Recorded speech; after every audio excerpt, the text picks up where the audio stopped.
This joint session of the Subcommittee on Economic Growth, Energy Policy, and Regulatory Affairs and the Subcommittee on Healthcare and Financial Services will come to order. We want to welcome everyone. Thank you for coming. Without objection, the Chair may declare a recess at any time. I recognize myself for the purpose of making an opening statement. I ask unanimous consent for Representative LaTurner of Kansas to waive on to the committee for the purpose of asking questions during this hearing. Without objection, so ordered. Today's hearing will examine what ESG, environmental, social, and governance initiatives really mean for workers and consumers, and how the decisions made in boardrooms and global climate conferences have real-world impacts here at home. What are social impacts of using ideological activism to change corporate behavior, to change and really shape it?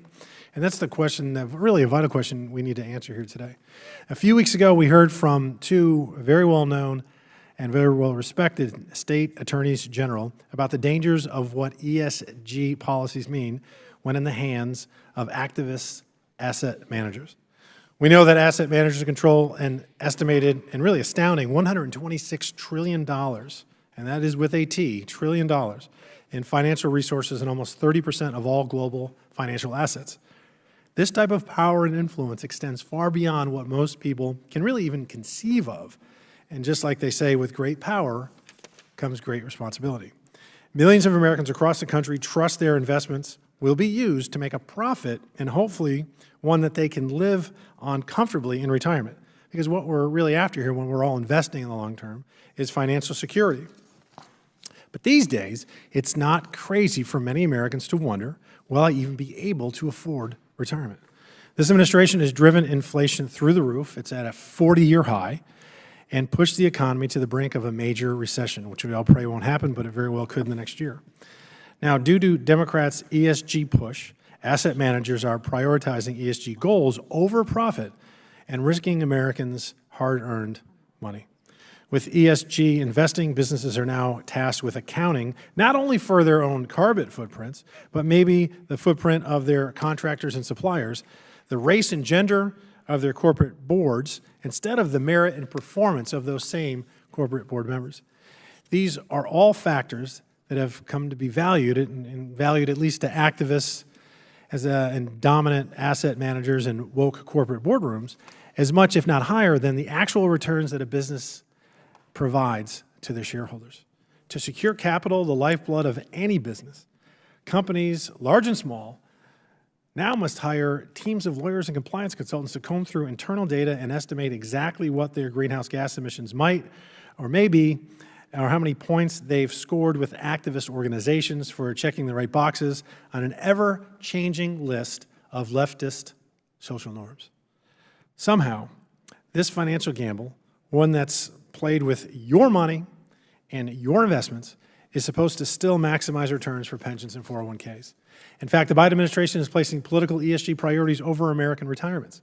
The Department of Labor Prudence and Loyalty final rule allows fiduciaries to consider climate change as well as other ESG factors when making investment decisions.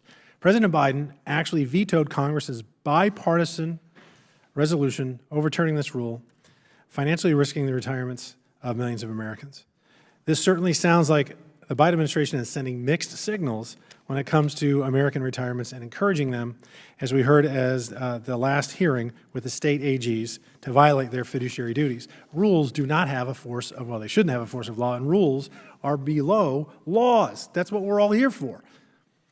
ESG is being utilized in an attempt to rewrite the fabric of America with, unfortunately, woke policies that deliver nothing but higher prices, fewer market choices, cultural oppression, not to mention jeopardizing returns on investments for retirees and regular Americans. I thank the witnesses for appearing here today and for their willingness to testify on this important issue. And with that, I ask unanimous consent to submit 3 statements into the record. Corporate collusion by Life Powered, Keeping Politics Out of Texas Pensions by the Texas Public Policy Foundation, and Energy Discrimination by Life Powered. Without objection, so ordered. I now yield to Ranking Member Bush for her opening statement. Thank you, Mr. Chairman. St. Louis and I are here today because we understand the simple concept of cause and effect. We understand that when pharmaceutical giants like Purdue Pharma make their fortunes by getting people addicted to opioids, someone pays the price. We understand that when corporate governance failures lead to the collapse of banks and Fortune 500 companies alike, someone pays the price. We understand that when corporations recklessly pollute our communities or fail to consider how the climate crisis will harm people on the front lines, someone pays the price. Who pays the price? Our constituents. More specifically, it is our constituents who live in Black and brown communities. It is the children in my district who are suffering from some of the highest asthma rates in the country because corporate polluters put short-term profits over the needs of people. It is the families in East Palestine who paid the price when they had to flee their homes because railroad companies cut corner after corner, inevitably leading to adverse health outcomes and environmental ruin. It is our workers who entrust their livelihoods and their earnings with their employers, only to have those employers go bankrupt after years of mismanagement and self-dealing. It is our constituents who will pay the price with their retirement funds and investments if Republicans succeed in their attempts to restrict the public's access to data. Environmental, social, and governance elements, commonly known as ESG factors, have material and defining benefits on companies' bottom lines. Companies that face and responsibly address this reality carry less risk, both for themselves and for society overall. Companies that deny this reality and pretend their actions don't have consequences are not only delusional, they are dangerous. ESG principles are designed to protect investors, workers, and retirees from the financial risks of bad business practices by responsibly considering all available data about potential investments. Responsible investing depends on ESG data to facilitate prudent planning for long-term challenges. That's why Democrats are working to protect access to this data so that financial professionals and the public are free to make responsible and economically beneficial investment choices. For example, under the Biden-Harris administration, the Department of Labor finalized a rule reversing a Trump-era regulation that prevented retirement plan fiduciaries from considering ESG data when seeking to maximize investment returns for plan participants. The Securities and Exchange Commission is also working on rulemakings to require publicly traded companies to disclose climate risk information and make ESG disclosures more standardized, more consistent, and more reliable. The MAGA insurrectionist Republicans' political crusade against responsible investing is an attempt to manufacture a culture war and protect corporate special interests, all at the expense of taxpayers and their savings. For example, in 2021, Texas barred municipalities from contracting with banks that have ESG policies regarding fossil fuel and firearms companies. The move cost taxpayers an additional $300 to $500 million in interest in the first 8 months alone. The vast majority of the public, Democrats and Republicans alike, oppose government efforts to restrict responsible investing. They understand that investments have better returns when financial professionals are free to consider all data, including environmental, social, and governance risks and opportunities. Over the past few months, the GOP has made it clear that they have no problem putting the public in harm's way for political gain. In using the debt limit to take our economy hostage, they willingly risk the full faith and credit of the United States simply to push through politically unpopular policies that couldn't otherwise win the votes it needed. By attempting to prohibit responsible investing practices, they continue to risk the retirement security of hardworking people simply to protect corporate special interests that cannot attract investment on their own merits. To reiterate the clear message of our previous hearing on this topic, transparency and responsible management of environmental, social, and governance risks is the bare minimum we should expect of corporations, such as those that are headquartered in St. Louis, that bear a responsibility to the communities they touch and the people that invest in them.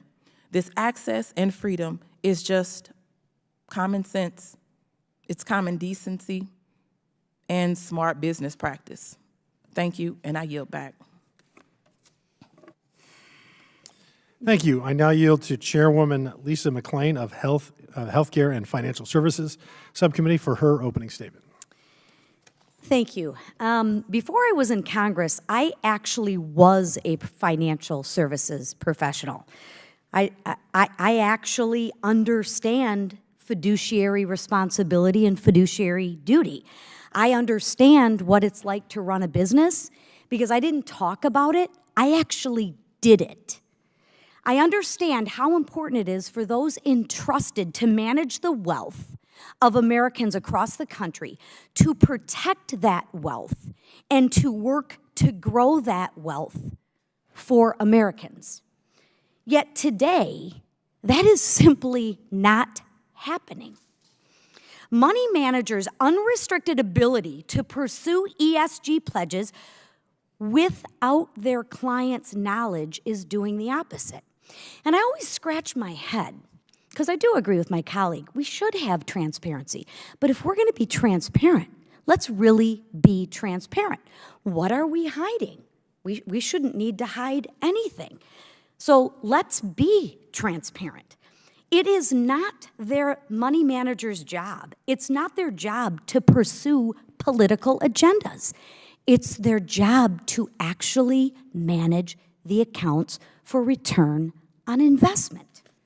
It's their job to invest their clients' money by putting their clients first and focus on rates of return. Again, it's not their job to instill their political agenda under the cloak of darkness, right? We want to be transparent without their clients' knowledge. And again, I ask, what are we hiding? In fact, it is their fiduciary responsibility to do just that.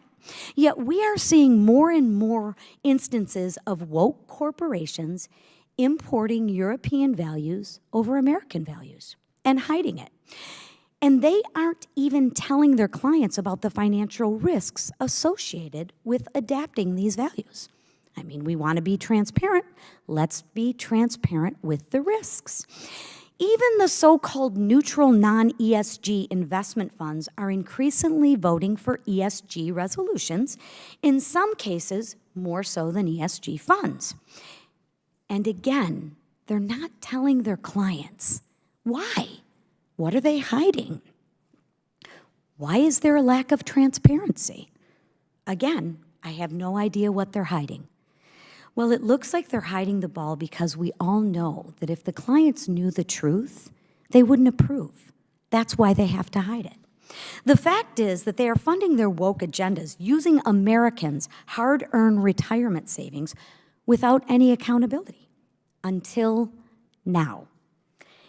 I am for the freedom to invest your own money into the causes you, the client, actually believes in.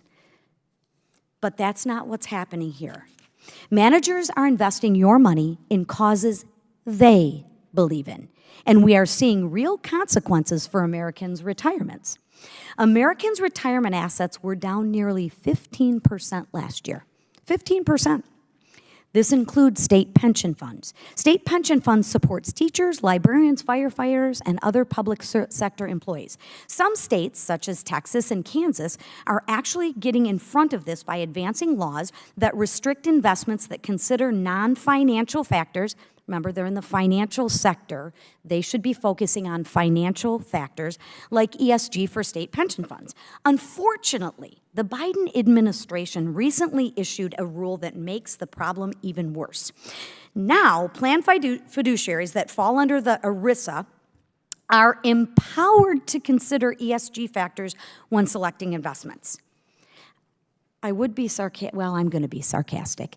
ESG, does that mean they can empower themselves to consider any agenda they want? What if it was a pro-life agenda? That would be horrible, right? We would be all up in arms about that. And we'd want transparency, right? Well, what's good for the goose is good for the gander. The president voted a bipartisan congressional resolution actually overturning this rule. This is just one step in this administration's job to push ESG a more prominent role in a financial decision-making. Today's hearing is a continuation of this committee's broader efforts to shed light on the long-term impacts of ESG's agenda. We are delivering accountability and transparency. I thank the witnesses for being here, and we look forward to your testimony. And with that, I yield to the chair. Thank you. I now yield to Ranking Member Katie Porter from California for her opening statement. Capitalism means economic freedom. It means choices. Here in America, when I go to buy a car, I don't have to buy the cheapest car. I can buy a minivan that's comfortable for my family of 4 and provides plenty of storage. In our capitalist system, I'm glad that I don't have anyone powerful telling me what I should like or what I should buy. If the product is safe for the marketplace, I can choose it. I'd like anyone here who thinks we should have less economic freedom to please raise their hand. Republican or Democrat, it seems like everyone is comfortable with letting consumers pick what they want, how they want, from a marketplace of responsible goods and services. So why are Republicans worked up about investors choosing to invest in a company based in part on its performance on environmental, social, or governance data? Republicans want to force Americans to pick our investments based on dollars and cents alone. That would limit economic freedom. Let's see if Republican limits on financial decision-making would give me more freedom if I used that same framework to buy a new car. I mentioned my minivan. Someday I need to trade one for a new one. I want one that's really fuel efficient. I also want one that's not country blue, because that is not cool. Let's say I go for the new car, I walk into a dealership in a state that has banned showing consumers any data or information other than financial info. Wow. To give me only the financial info, the dealer has had to cover up all the cars. I see a sign that shows me things like price and expected depreciation. But I can't see the color, the model, the fuel efficiency, whether it was made in America, because those are not directly related to its value. I'm struggling to figure out how to find the environmentally friendly minivan that I want without any fuel efficiency information. I would struggle to find a truck that was made in America, paying the highest cost for good workers in my district if they ban data on labor. Republicans say none of those things should matter to me. According to them, the cost alone should guide me to what I value.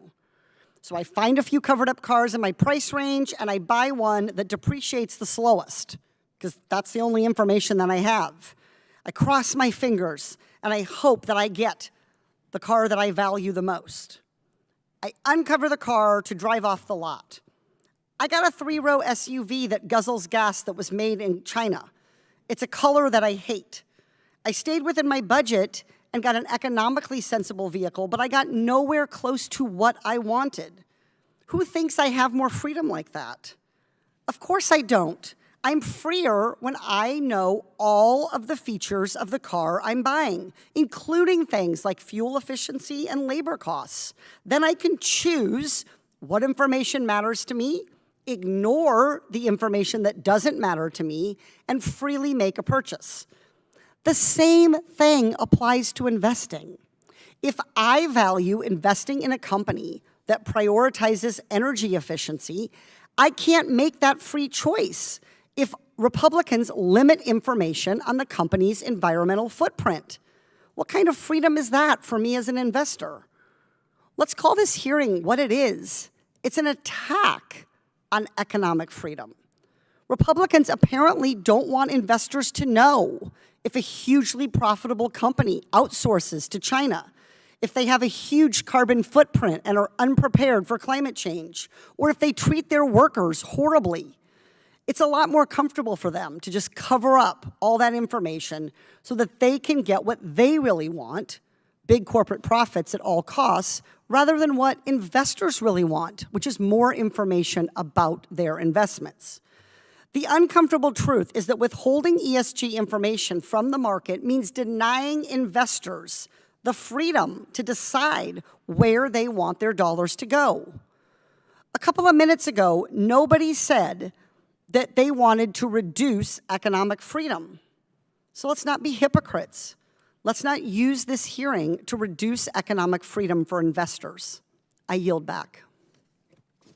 I'm pleased to welcome today's panel of witnesses.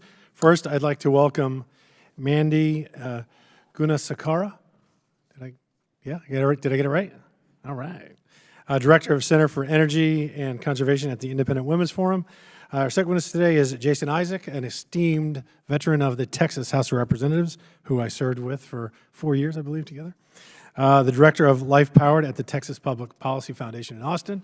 And then our next witness is Stephen Moore, who currently serves as a Distinguished Fellow in Economics at the Heritage Foundation. And our last witness is Dr. Shiva Rajgopal. All right, close, yeah. Who is the Roy Bernard Kester and T.W. Burns Professor of Accounting and Auditing at Columbia Business School. I welcome all of the witnesses here today, and I look forward to hearing your testimony on this issue. Pursuant to Committee Rule 9G, the witnesses will please stand and raise their right hands.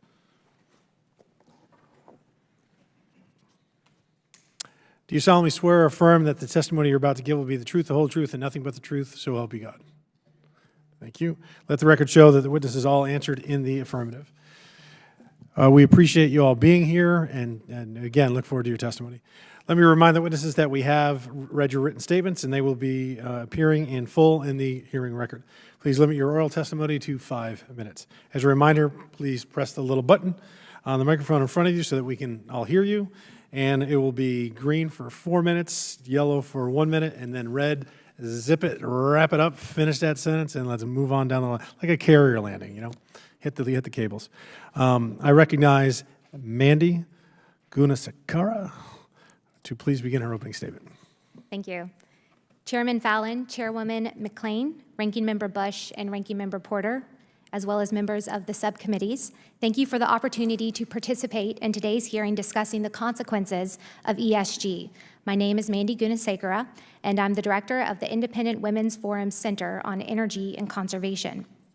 Now, as American families continue to struggle under rampant inflation, increased energy costs, and an economy on the verge of recession, a subset of financial elites and their allegiance to environmental, social, and governance, or rather ESG investing, are making matters worse.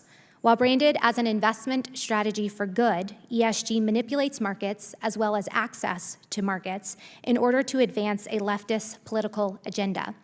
The E standards result in higher cost energy, unreliable electricity grids, and stand to undermine environmental progress. The E standards also enrich high-end asset managers at BlackRock, State Street, and Vanguard at the expense of retirees and pensioners. S standards force companies to engage in controversial political issues such as campaigns to defund the police or promoting gender transitions in children, cultivating division in the workplace and the marketplace. G standards give the appearance of diversity while restricting freedom of thought and competing viewpoints in the workforce. Now, ESG standards are purposefully complex and convoluted in the hopes that the everyday man and woman will not catch on. Well, I want to highlight 4 important perspectives and how they are impacted by ESG. First, the bill payer. Second, the entrepreneur. Third, the retiree. And fourth, the worker. First, the bill payer. The most economically devastating policies of ESG fall under the E rubric. The goal is to phase out fossil fuel energy by 2050, despite the fact that over 80% of the energy we need to fuel our economy and modern way of life comes from oil and natural gas. ESG is also a contributing factor to high-cost gas, expensive electricity prices that hit low-income households the most, forcing some to choose between food or electricity. Additionally, 1 in 6 American families is currently behind on electricity bills. The cost for an average household has risen approximately $10,000 over the past 2 years, and these costs are squeezing the middle class, making it virtually impossible for low-income Americans to ever cross the middle-class threshold. In sum, ESG is a barrier to upward mobility. Next, the entrepreneur. ESG doesn't just target oil and gas companies, which is bad enough. It's also used by progressive activists to defund and constrain the growth of other politically disfavored, that is, politically disfavored from the left, companies, including firearms manufacturers and animal agriculture. These misguided efforts create a range of perverse outcomes beyond lost jobs and economic growth to companies deemed bad by ESG standards. It makes the realization of the American dream contingent on acquiescing to the demands of the woke left.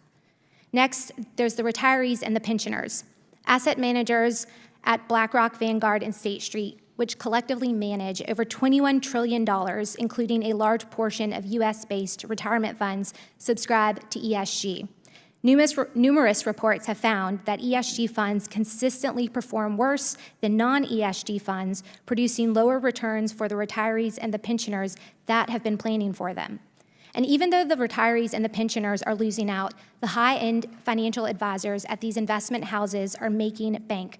They get paid their premium fees no matter what, and essentially have nothing to lose. Finally, the worker. Some analysts have found that oppressive governance policies that prioritize checking superficial boxes results in decreased viewpoint diversity. It forces employees to curb free speech and to stay silent on matters of which they fundamentally disagree. Also concerning are some companies will incorporate diversity language solely for marketing benefits, undermining actual progress in the workplace. Now, by design, ESG has been developed to achieve leftist goals that have failed to gain traction in Congress and state legislatures and are increasingly being shut down by the courts. It's designed to circumvent the role of voters, to circumvent the democratic process, and to use the might of the financial sector to force Americans into accepting an agenda of which the majority disagree. As awareness of ESG increases, so too does the opposition. So I thank the subcommittee for the opportunity to testify today and your willingness to educate the public on what ESG is and its harmful downstream effects. I look forward to your questions. Thank you. I don't think this is your first time. You landed almost exactly at 5 minutes. Thank you very much. Very well done. Chair recognizes Mr. Jason Isaac for his 5 minutes. Thank you, Mr. Chairman. Members, again, I'm Jason Isaac. I'm the director of Life Powered, a national initiative of the Texas Public Policy Foundation to raise America's energy IQ. And I live a high-carbon lifestyle, and I think the rest of the world should too. It's truly where you have human flourishing. Look back to 2019 and then candidate for president, the first ever candidate on the face of the earth to run as a net zero candidate, ran and was elected as president of Sri Lanka. In 2020, he began his efforts to decarbonize. At the time, Sri Lanka was a near perfect ESG-rated country. 98 out of 100, one of the highest ESG-rated countries on the face of the earth.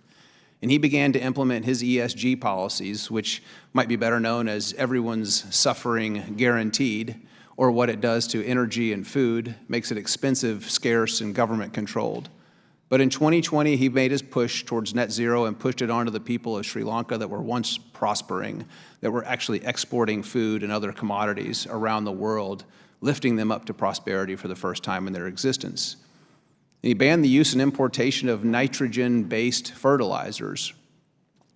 That resulted in a 40% decrease in food production, an 80% increase in cost. And today, 9 in 10 families in Sri Lanka are facing hunger every single day, making energy and food expensive, scarce, and government-controlled. Now, in 2019, shortly after I joined the foundation, I was visiting with some energy producers, and they were telling me stories about how they were having trouble getting access to capital because they produce oil and gas.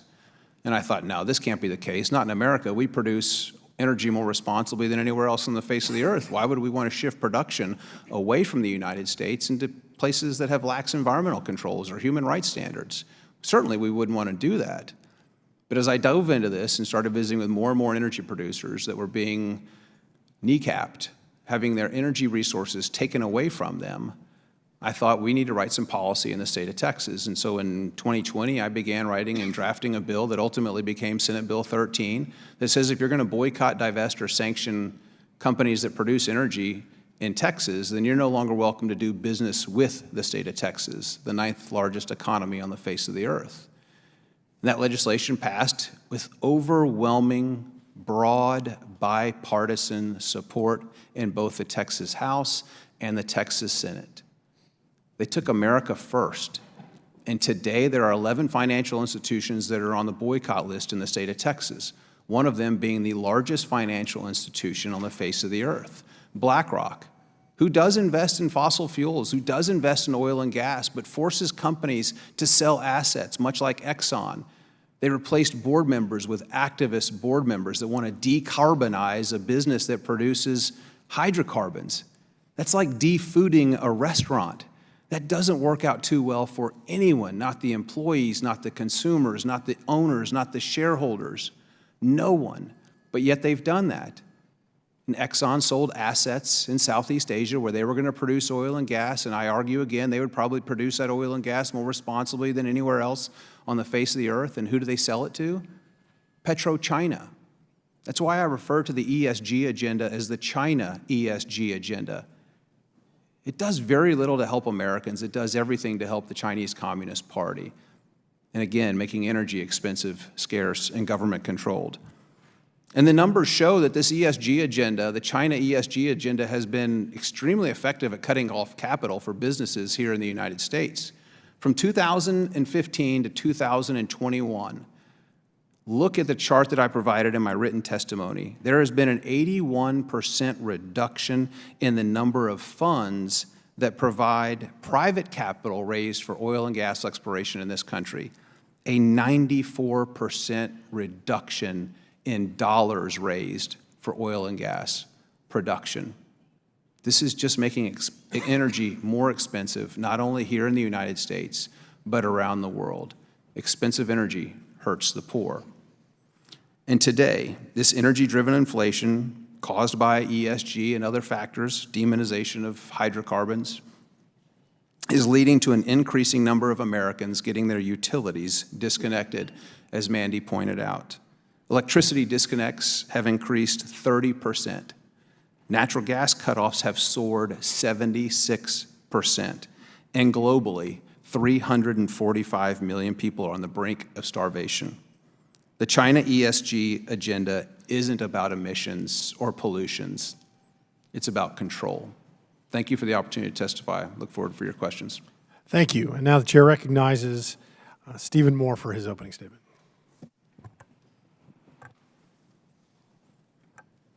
Is that on? One more. There you go. Yeah, it's on. Can you hear me now? Okay.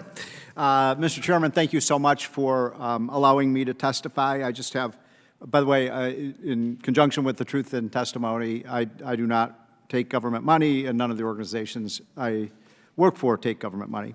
I want to just make 4 or 5 quick points. Number one, ESG is surprisingly prevalent in the U.S.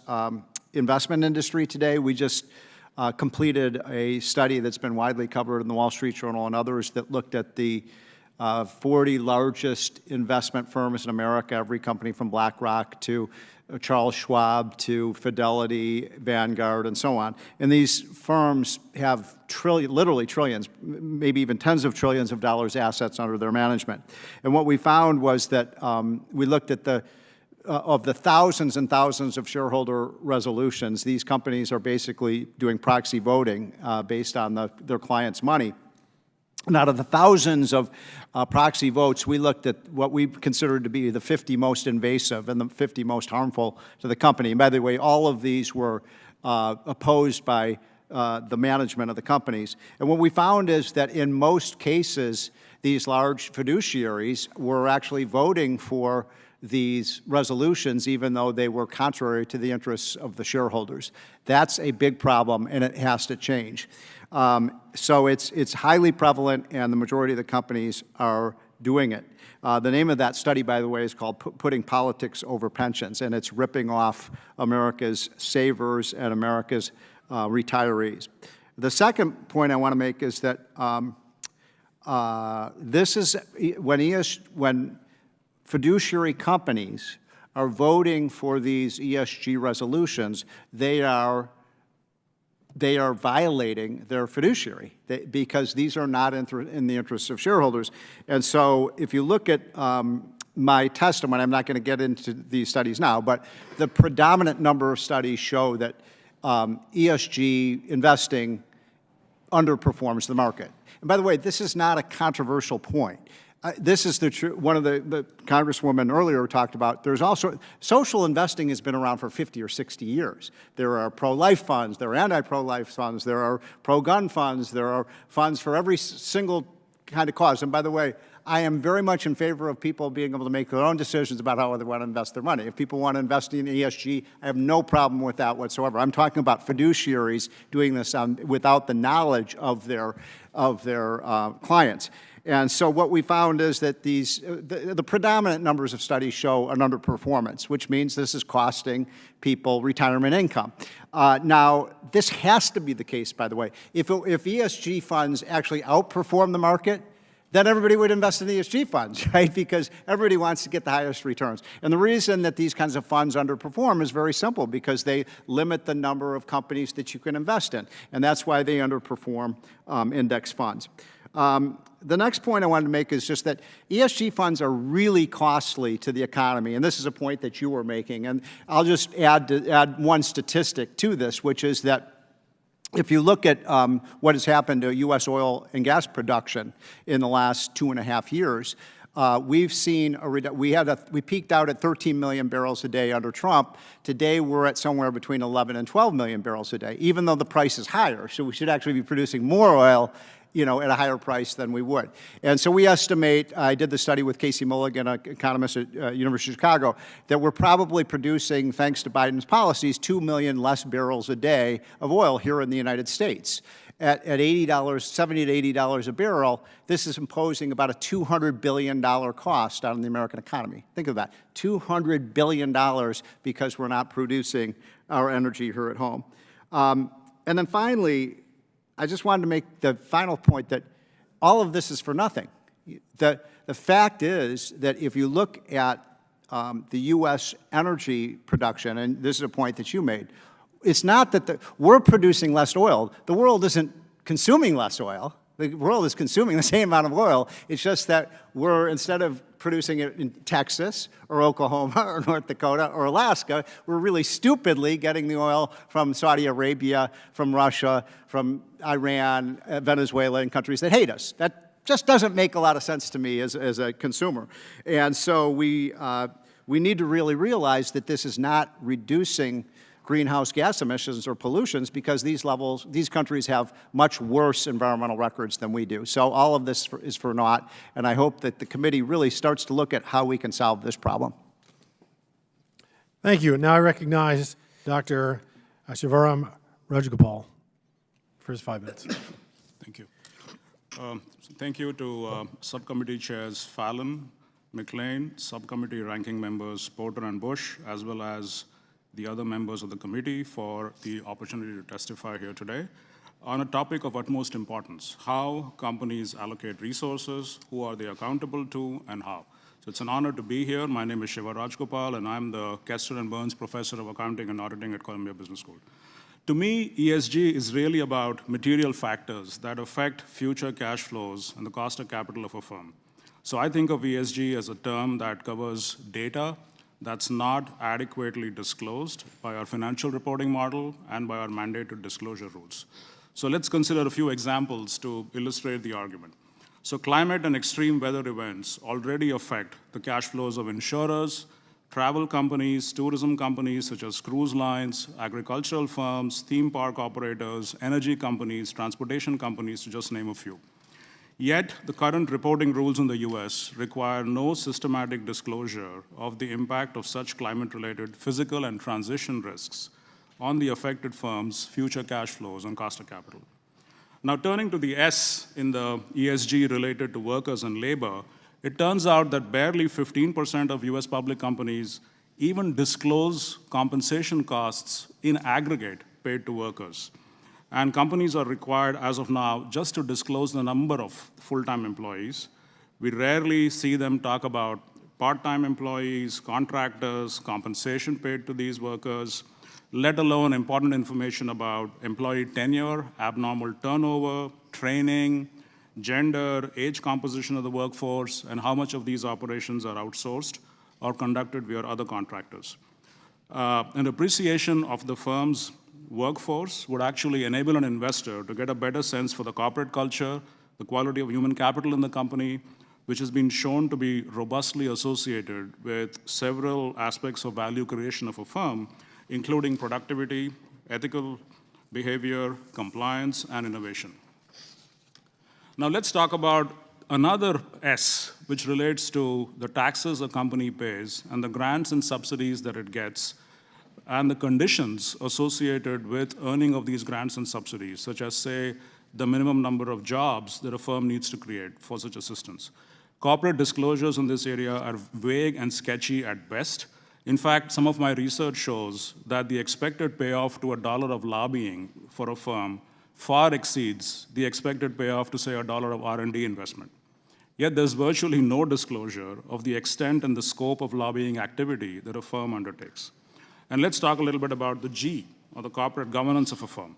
To me, that describes the process of assessing what the CEO has done with the shareholder capital, natural capital, human capital, and the taxpayer resources entrusted to such a CEO by shareholders, society, workers, and taxpayers. However, as mentioned before, the data available to assess how well the CEO has delivered a return on these sources of capital is often missing or vague. Even CEO compensation disclosures don't fully reveal whether shareholders actually got the so-called pay for performance that a lot of proxy statements talk about. So to me, ESG, in essence, is a free market, organic, investor-driven movement to ask firms to disclose more information about the described factors associated with their future cash flows or cost of capital. In fact, I would argue investors would be derelict of their fiduciary responsibility to their stakeholders if they did not consider the material factors while making that investment decision. Prohibiting consideration of material ESG factors simply interferes with the provision of data to make asset prices efficient, so such that markets can price these risks and returns. In fact, there is evidence to suggest that the substantial losses will be incurred by the constituents of states such as Texas, where legislation that infringes on the public pension's freedom to invest have been passed in recent months. In closing, I want to reiterate that investors and asset managers cannot afford to ignore financial risks, material financial risks, posed by overlooking material ESG data that's relevant to understanding a firm's future cash flows and risks of stocks, bonds, and other assets. So thank you again for listening to my testimony, and I look forward to your questions. Thank you very much to all the witnesses. I now recognize myself for 5 minutes of questions. Mr. Moore, when it comes to managing retirements and investing, do investors, money managers legally owe a fiduciary duty to their clients under federal law? So this is a really important point, and I want to make sure in this hearing we're not talking, I just want to make sure that we're not talking past each other. ESG funds are fine. If people want to invest their money in ESG funds, Congresswoman, I couldn't have said it better than you did. I mean, it's a free country. Certainly, if investors want to, what I'm talking about in my testimony is companies like BlackRock and State Street voting on these resolutions without the knowledge of the clients and without their approval. That's a big problem, and that is where the fiduciary duty problem arises, because they're lowering the return that these companies, that they have in their retirement fund or whatever it might be. So that, I think, is the heart of the matter. One other just quick thing. When it comes to risk, of course there's risk with climate change. But you know what? There's a risk of running out of energy, right? I mean, look at what's happened in California, where you have brownouts or blackouts. That risk, you could make the case, is 5 times greater than the risk of, what the planet's temperature is going to be 100 years from now. So we have to balance these risks in a way that I think is best for the economy and best for the investor. So what you're saying is if the person that's investing has knowledge that the investment firm that they're entrusting their money with knows about the fact that they're using an ESG score, that's not limiting anybody's economic freedom, right? But they have to know. And if you don't know, it is limiting your freedom. And that's frankly why we did the study we did, because people don't know. And now they do know. And so, we have, if you look at our testimony, you can see the companies that were the worst in terms of, protecting fiduciary duty were companies like BlackRock, companies like State Street, companies like UBS, and the best were companies like Vanguard and Dimensional and Fidelity. Yeah. Ms. Gunasekara, my understanding is you were the chief of staff for the EPA? Yes. All right. In your opinion, when it comes to advancing environmental goals, can we justify the green at all cost approach that permeates not just the federal government, but now our financial systems that threaten to wipe out the use of our most really reliable energy sources? No, not at all. We in this country, when the government essentially gets out of the way and lets U.S. oil and gas workers do what they do best, we know how to cultivate, refine, transport, and deliver energy resources in the cleanest, most efficient manner compared to any country out there. So suppressing the type of energy that we actually need to live the lifestyles that we become accustomed to, which, as Jason pointed out, has lent itself to massive human flourishing. When we suppress those energy resources, that demand doesn't go away. It's just transported, typically overseas, to places like China or India, and Russia, that do not ascribe to the same level of environmental standards that we do in this country, which ultimately undermines environmental progress that we've made over the past few decades. Mr. Rajgopal, do you think that ESG scoring is consistent? Say again? Do you think the ESG scoring, the agencies are consistent? So, one has to, I think, distinguish No, ESG as... Oh, button. sorry. I'm going to give myself 10 more seconds. Go ahead. It's the red light on. 15 more. Okay. Sorry. So one has to distinguish, I think... Move your rep. Oh, sorry. A little closer. There you go. Thank you. So one has to distinguish ESG, the idea, with ESG, the practice. So you're right. The practice of ESG, which is, I think, what you're alluding to, the rating agencies, that's a work in progress, for sure. Okay, yeah, because when you look at like traditional competing rating agencies like Fitch and S&P and Moody's, they reach a similar credit evaluation 99% of the time. But when you look at the large ESGs, they're only come up with the same correlative ratings 54% of the time. So that leaves a lot to be desired, particularly when you are talking about billions, if not trillions of dollars at stake. Work in progress scares me, and there's a hell of a lot more risk in work in progress than it would be when you have professional agencies that come up with the same conclusion over and over again. And we're talking about folks' money and economic freedom and economic security that's of vital import. Do I have one more? I'm going to give myself that 20 seconds from the microphone deal. One quick question. Mr. Isaac, you focused much of your work at Life Powered on telling our nation's energy story, and part of that story is the impact that policy has on consumers. What should Congress be most worried about when we think about ESG and the future of American energy? And if you can do that in 30 seconds or less, thanks. Yeah, I think energy independence is probably the most important thing as we continue to see this demonization, not only from financial institutions and politicians alike. These anti-American energy policies are crushing the least among us. As I mentioned in my testimony, we're seeing an increased number of disconnects from utilities, something that 1 in 6 Americans are experiencing over the last 12 months. And I think that's what policymakers need to focus on. And ESG is just this discrimination against American energy producers, the most responsible producers on the face of the earth. Thank you very much for being quick. I appreciate that. And I want to yield to Ranking Member Bush for her 5 minutes. Thank you, Chairman. St. Louis and I are here today because my colleagues across the aisle have convened another hearing to demonize ESG.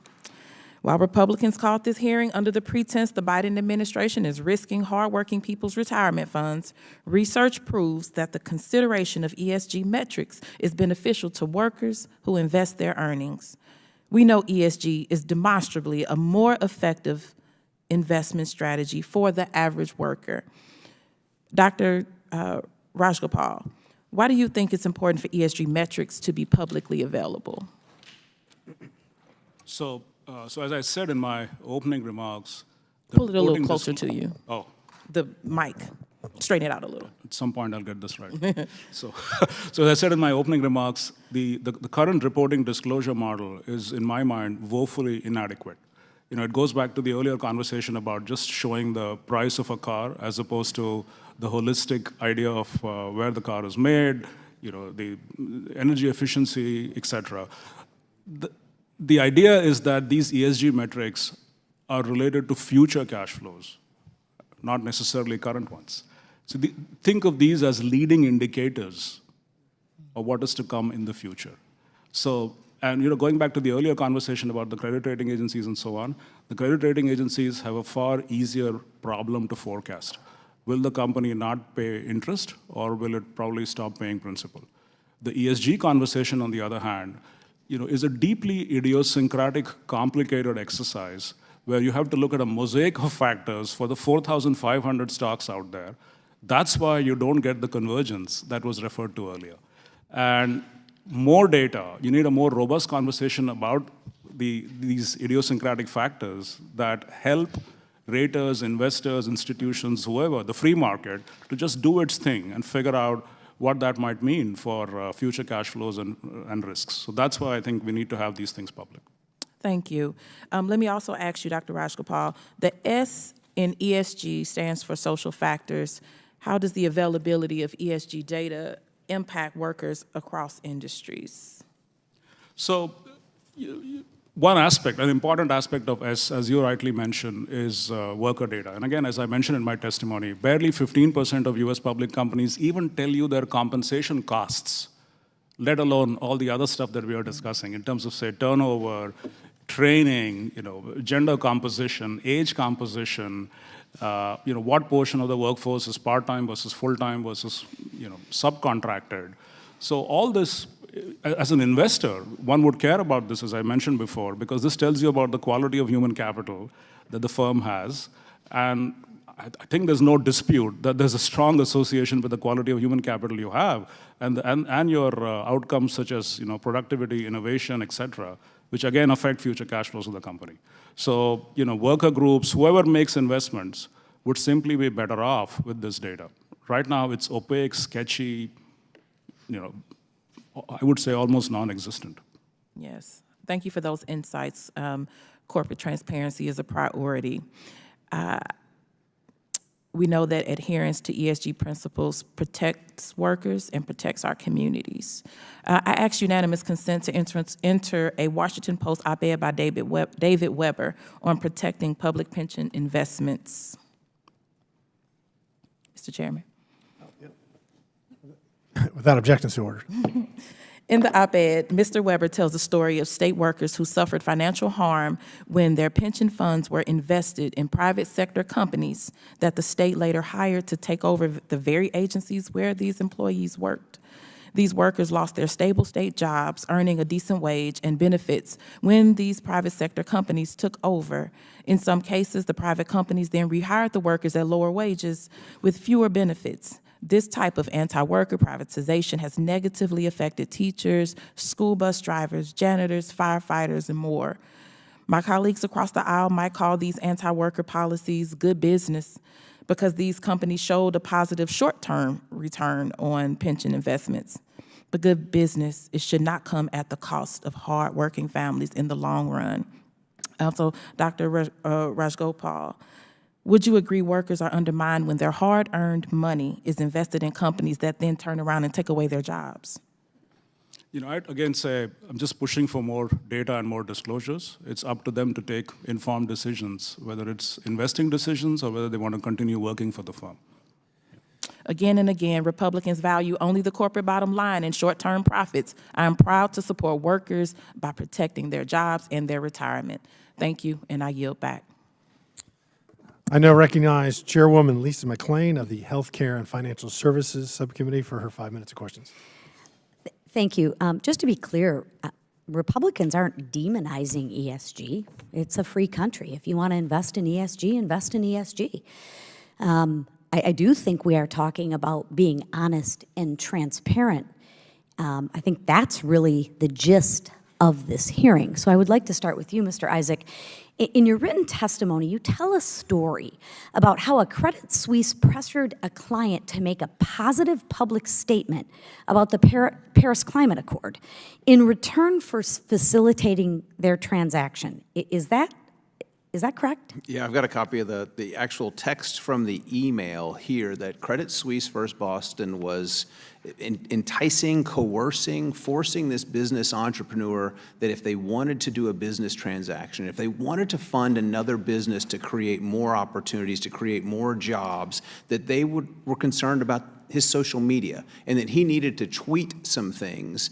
And I was most concerned with their alignment with Paris. This body, the United States Congress, has not ratified the Paris Treaty. It is not the law of the land here in the United States, but to force an American entrepreneur to admit that his company will comply with that is just mind-blowing to me. But they put it in writing in order to complete a transaction. Can who is they?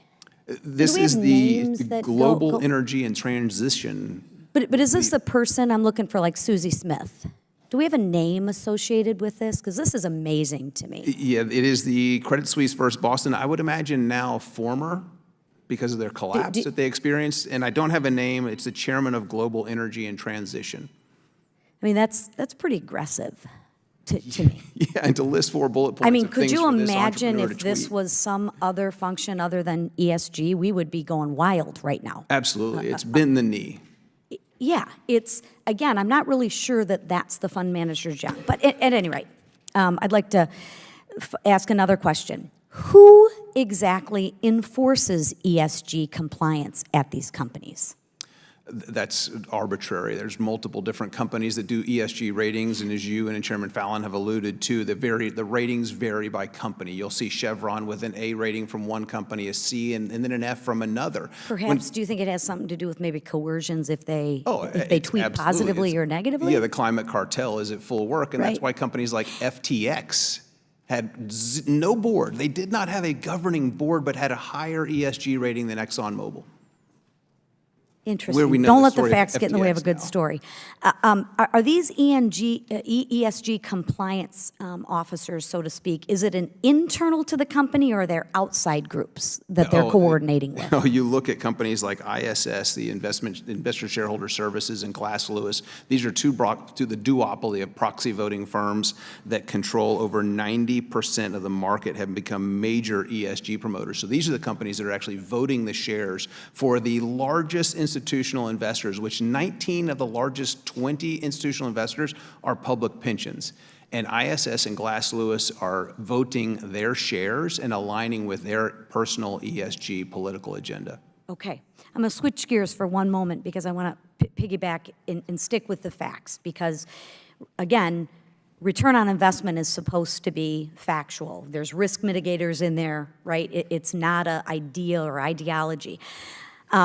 One of my colleagues earlier said that ESG is a more efficient investment strategy.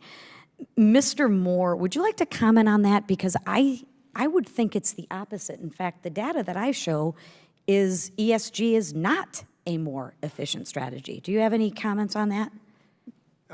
There are scores of studies. Look, there are studies on both sides, but the predominant number of studies show that ESG investing, just like any social investing technique, reduces return because you're just limiting the number of companies you can invest in. And so let me just give you one little example. What do you think was the top returning industry of the Fortune 500 last year? Oil and gas. Guess what the ESG companies did? They divested in oil and gas as their stocks went way up. Now, oil and gas isn't doing so well this year. I mean, so you can always cherry pick the data, but over time, these social investment return, ESG policies reduce returns to the shareholders. And that can mean, look, you know, I can't tell you how many people I've heard from since we did our study saying, you know, look, this is my retirement money. You know, I've worked my whole life to, you know, maybe buy a home in Florida or Arizona when I retire, and this is costing me thousands of dollars. And so people are upset about it, and they're upset that they didn't even know about it. And therein lies the problem. Just be honest. And I'm going to say it again. If you want to invest in ESG companies, by all means, you have every right to do so. But let's just be honest and transparent. Thank you. Okay. All right. Chair recognizes Ms. Brown from Ohio. Thank you, Mr. Chairman. Once again, we sit here in this hearing room, wasting our time, our constituents' time, and the nation's time, discussing a Republican manufactured crisis. Our last hearing in this subcommittee was focused on the Republican narrative of gaslighting people about a ban on gas stoves.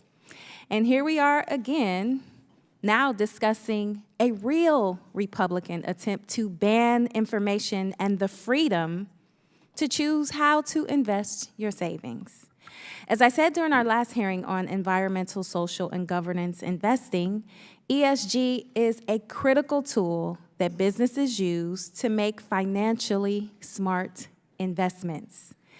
This type of investing emphasizes corporate models that are both financially smart and socially good, which is truly a win-win. Investment companies and asset managers developed ESG factors for responsible investing to attract financial backers and better assess long-term risk from challenges like climate change. ESG is not a liberal conspiracy. It's common sense, which apparently isn't so common these days. Nevertheless, Dr. Rajgopal, how do investors and asset managers, or why do investors and asset managers want to consider ESG factors? So the question is, how do they consider it? Sorry. How do they consider it? Is that And why? How do they, yeah, so, and why? So let's kind of go back to the fiduciary discussion that we had. You know, as a fiduciary, if there's a robust body of science that raises potential risks, let's say climate as an example, at the very least, I think it's your responsibility to look at those things. You might decide what you want to, but at least you have to look at them. It would be the first premise. And second, you know, lots of comments have been made about how ESG funds underperform and so on. You want to look at specific aspects of the E and the S and the G. That's where the action is. It's not, you know, running regressions of ratings, et cetera, on returns. So if you want to look at S, quality of the workforce. If you want to look at G, are CEOs overpaid? What's the composition of the board? How many insiders do you have? When was the board appointed? You know, if you want to look at specific aspects of E, we can talk about physical and transition risks. So that, to me, is the way to think about the investments you have and look at the mosaic of factors. To me, it's no different from, say, accounting risk.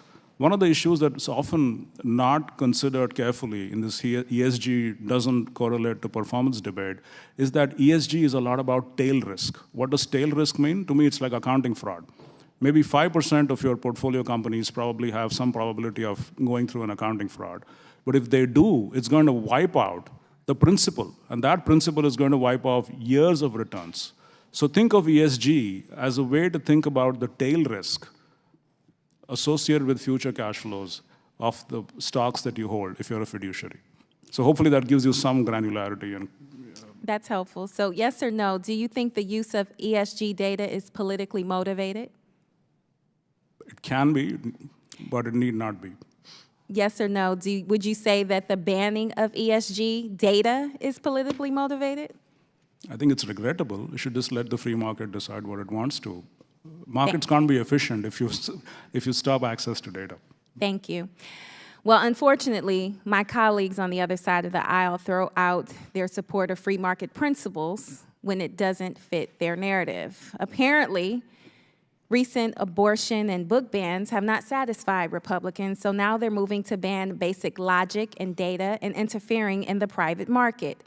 It is truly disheartening to see my colleagues do everything they can to drag even the most commonplace issues into their manufactured culture wars. So let me close by saying this.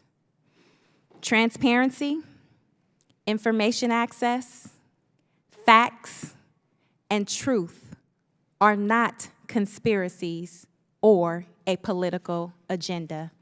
And with that, I yield back. Chair recognizes Mr. Grothman from Wisconsin. Yeah, we're focusing here on funds, but obviously the funds are made up of many individual businesses, right? And I wondered if you could, I wonder if there's a database or a place where I could look up the ESG scores on, say, any publicly traded company. Is that a public thing, or do the scores vary by mutual fund by mutual fund? Yeah, the scores are going to vary, but I know Schwab has a tool that shows ESG ratings. We had a piece published within the Texas Public Policy Foundation that showed that an American business that owns minerals, that's all they own is minerals in the United States, actually had a lower ESG rating than 3 Chinese companies, one of which has coal in the name. The China Coal Energy Company has a higher ESG rating than an American. Why is that? It's just because I believe it is political in nature, and I would imagine this Chinese communist-controlled company has probably signed on and said that they're going to meet the terms of the Paris Accord while they have their fingers crossed behind their back. Okay, I see guns is one of the things that people, does that include retail or just manufacturing of guns?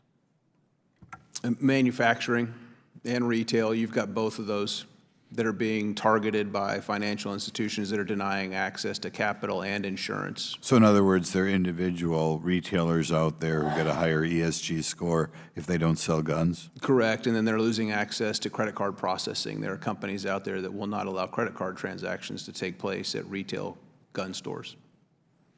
Okay, well, that's an interesting thing.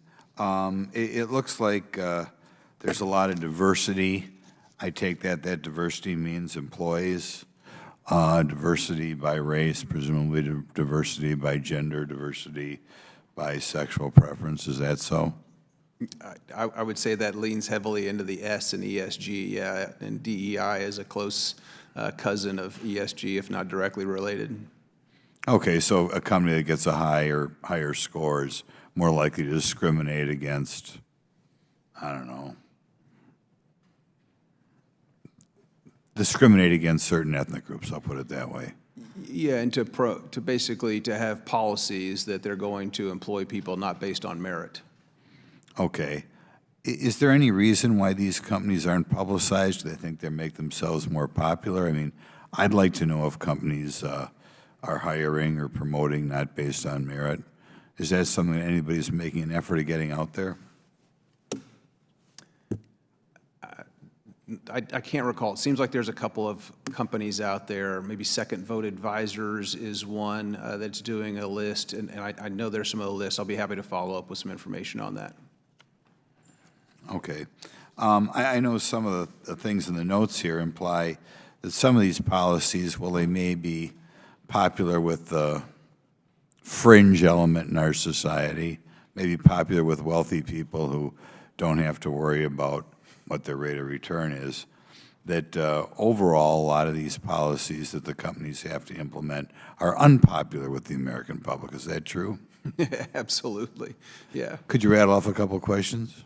A couple examples? Well, I mentioned in my opening remarks about the president of Sri Lanka. When he fled his country, he's a wealthy individual and was able to take a government plane. And where did he take it? He took it to Singapore, a place with the second highest per capita CO2 emissions on the face of the earth.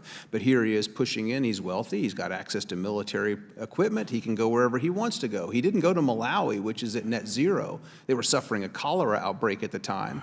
He went to one of the wealthiest countries with high CO2 emissions that has no goal and will never meet CO2 or net zero CO2. You've got other people, Al Gore, John Kerry, and others that fly around in private jets and profess the rest of us. He's just a hypocrite. We all know that, the millionaire, you know, the limousine liberal. I mean, you know, I hope people are familiar with that ilk. I guess the question that I'm looking for here, though, are there any large companies where you could go through and say that, you know, you're hiring not based on merit, you're we're rewarding a company that won't sell guns. On energy front, we're rewarding people who harm American energy. Is there a place where these companies are easily accessible and we could publicize them? I know there are some public records of that, and I'll just have to follow up with the specific lists and locations of that list. Yeah, and one other thing, with regard to discrimination, with pride, discrimination on the base of race, which is all illegal, have these companies who pride themselves on this discrimination, do they ever open themselves up to lawsuits, or is this something the Department of Justice or EEOC ought to be looking at? Yeah, I believe that the New York City Pension Fund is under lawsuit from some of its pensioners because of poor performance, and you have... Not per performance. I'm saying the company that gets the high ESG score. If they are getting a higher ESG score because they pride themselves on discriminating against white people? Sorry, the gentleman's time is Okay. Chair recognizes Ms. Porter from California. Dr. Rajgopal, first, can you straighten your microphone out? Let me just be very clear. Bend it like this so it's dead straight towards your mouth. Thank you. As far as I can tell, and I'm really on the struggle bus here, what Republicans seem to want is they don't want companies or investment managers to use ESG. Why? Ask them. I don't know. I would imagine, as I said earlier, if there are signals that inform your view of future cash flows and risks, as a fiduciary, you would actually fail in your responsibility if you didn't look at those signals. Right. So, I mean, investment managers have fiduciary duties to make good investments. If they find ESG useful, then they find ESG useful. And if you disagree with them and you think they're mismanaging your money, sue them. What am I missing here?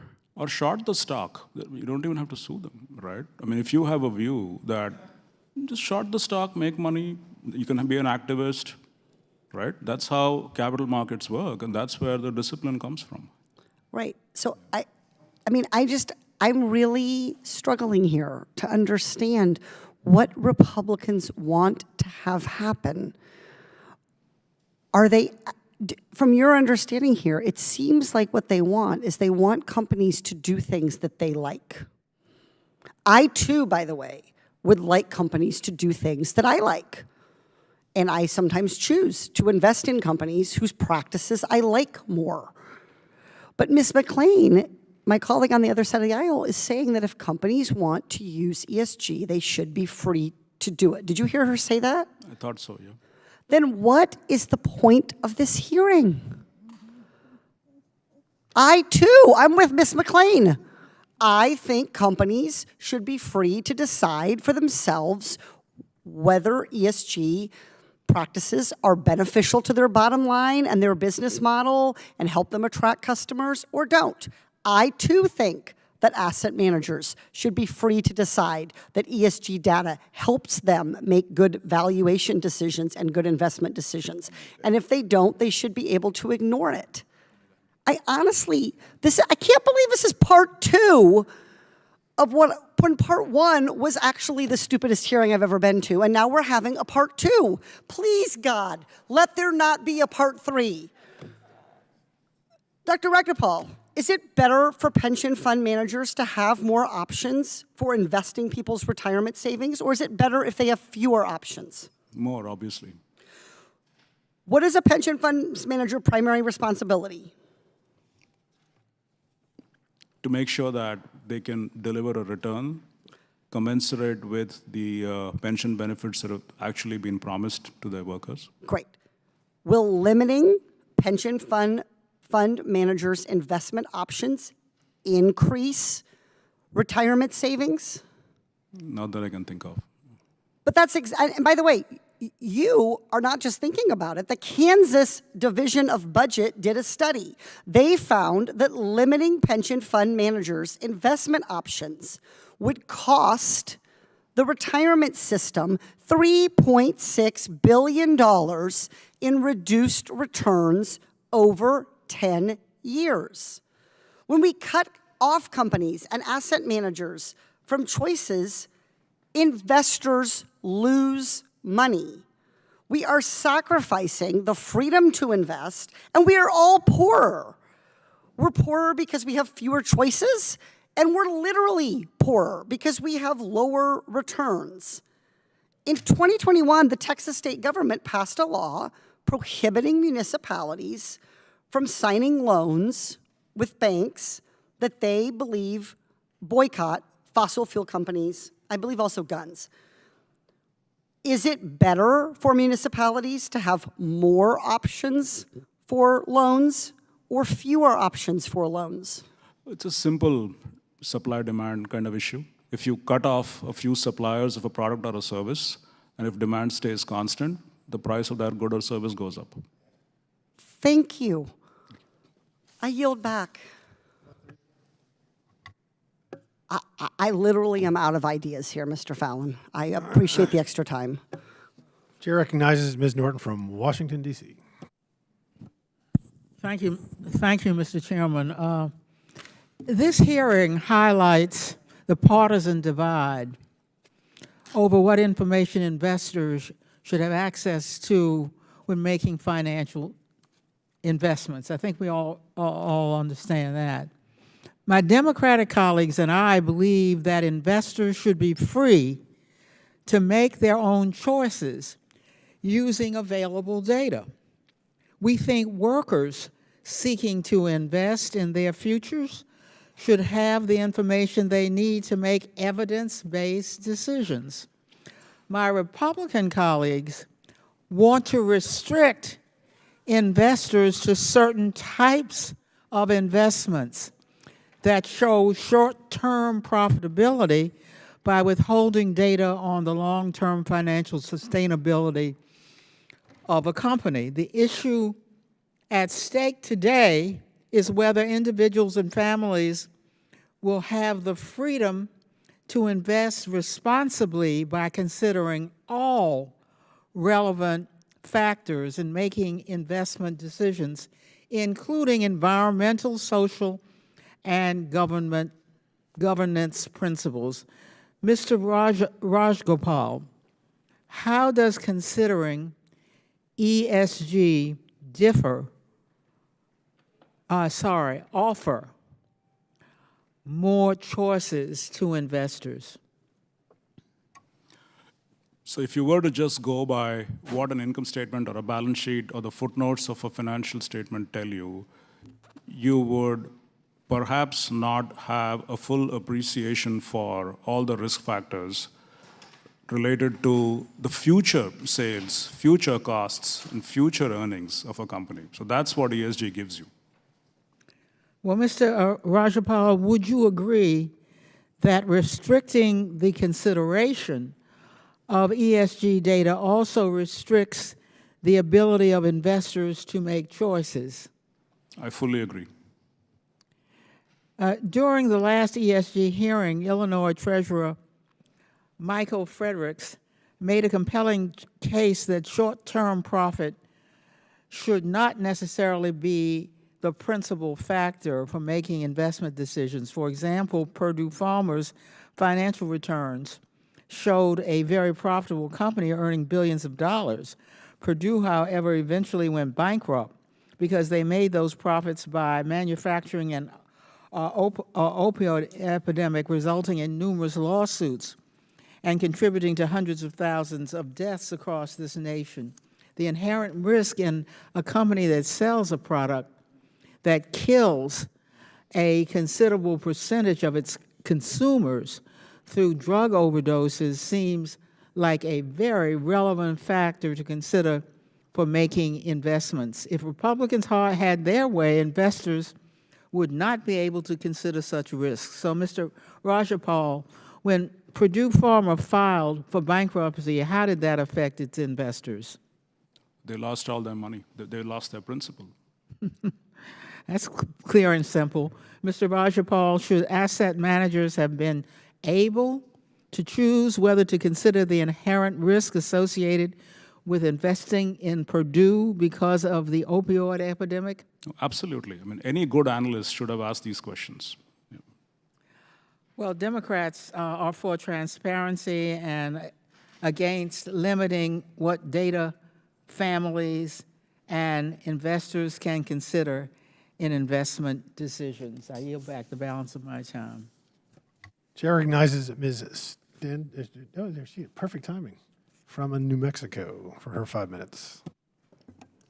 Thank you, Mr. Chairman, and I want to say thank you to all of our witnesses for being here today. I'm delighted to have a second opportunity today to talk about sustainable investing, but I do have to say that I am a little perplexed about why we're having exactly the same hearing that we had just 4 weeks ago. And I think what is particularly strange to me about this hearing is that we already established a few weeks ago that the topic that we're here to discuss today and the attacks on ESG investing are wildly out of step with the American people, with American corporations, with the market, and with our basic freedoms as Americans. You know, I think it's clear to say that, and I think we've heard today in the rhetoric, that this is yet another crusade in the culture wars against American freedom. But you know, quite strangely against the market itself.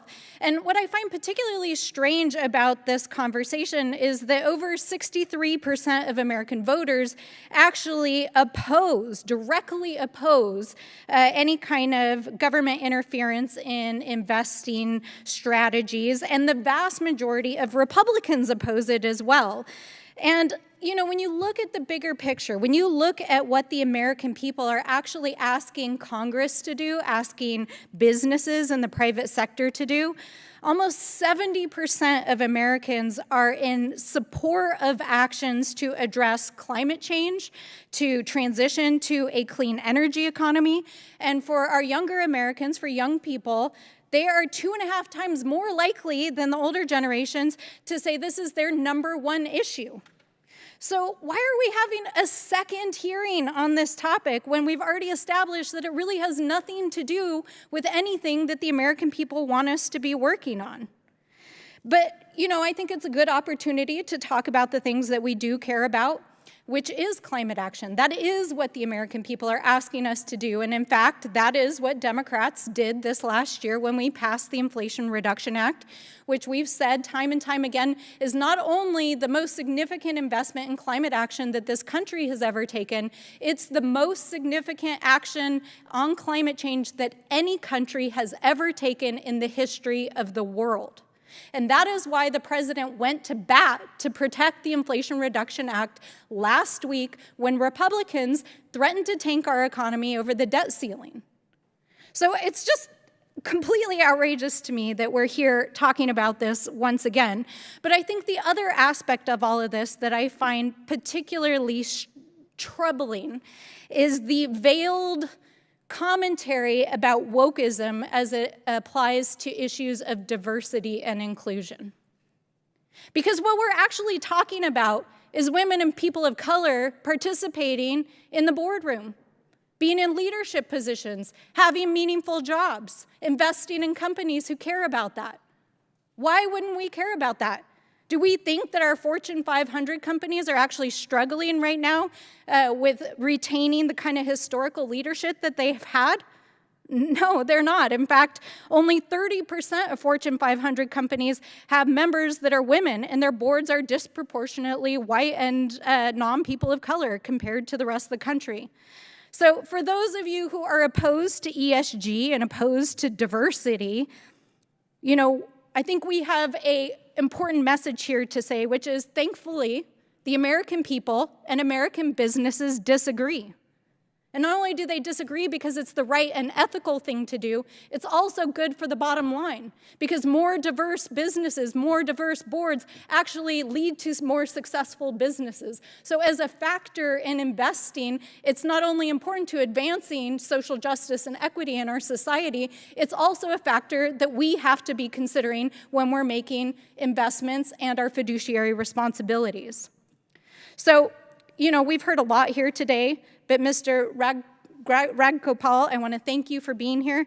Can you please just help us drive home the point here?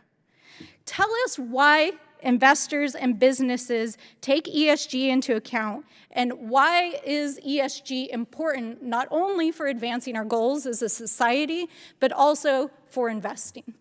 So as I've said, quite a few times, ESG simply gives you a richer toolkit of signals that might, and risk factors that might affect a firm's future cash flows and risks. Just a very quick comment on the diverse boards idea. One of the big issues with boards is groupthink. And by and large, it becomes socially very difficult for a board member to question a CEO because the elephant in the room is usually left out. The hope is that people with diverse life experiences, even if they, 10 or 15% of their groupthink fell, I think, that would actually add to corporate accountability, governance, and actually release more firm value.